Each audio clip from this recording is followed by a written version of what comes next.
Excellency Dr. Kumi, Secretary to the Government of the Federation, for allowing us to have this opportunity to meet him and to hear his brilliance.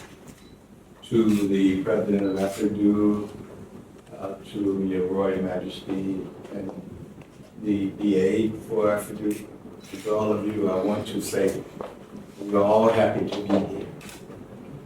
I think the Secretary posed an interesting thought that I wanted to respond to. When you think of, there's always been slavery throughout the history. But the transatlantic slave trade was unique. Because if you look at the Romans who enslaved people, if they conquered Egypt and took slaves back to Rome, they didn't make it their intent to make sure those slaves didn't know they came from Rome, or to change whatever names they had, so that they would have no remembrance, or to make sure they couldn't sing the songs they sung in Greece, or to make sure they couldn't play the drums they played in Greece, or to make sure they couldn't dance the dance. Why was it so necessary in the transatlantic slavery to make sure that those who were taken had no knowledge of where they were taken from? Why was that so strategic? Was it accidental or was it strategic? It was to separate a family, because a family divided is weak.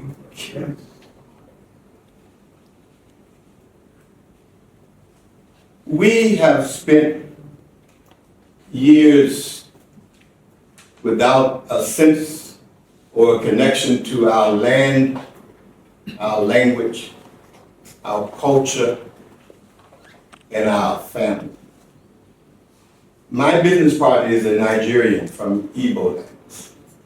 Every year they have fundraisers and events to support their ancestral land. They're in the U.S., but they still know where they are connected. They're still supporting it. My daughter did her DNA test. She was 60% Nigerian. My sister did her DNA test. She was 50% Nigerian. I'm a son of Nigeria, but I don't recognize the faith of my ancestral kin, and you don't recognize my face. How do we win against European domination and supremacy when you don't know me and my ancestors walked this land and I don't know you? I may be a distant cousin, you don't know.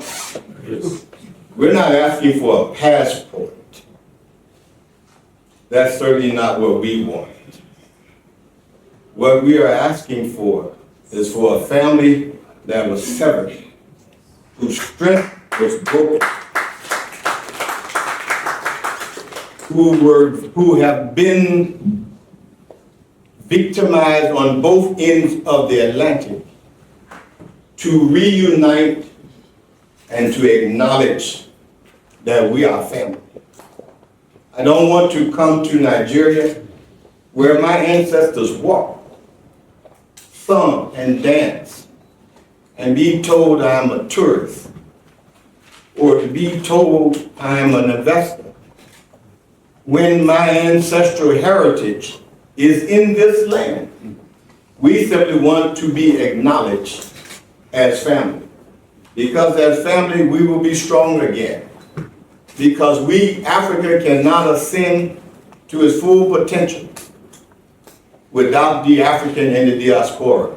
And the African diaspora cannot reach its full potential without the African that remain. Yes, I could be president and serve the agenda of the U.S., how is that going to benefit you in Nigeria? I don't want to be the president of a country whose agenda is to forever keep Africa second.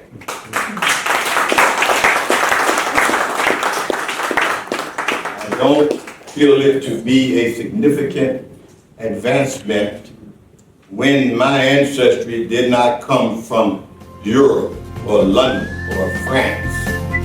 I want to help the growth and development of my ancestral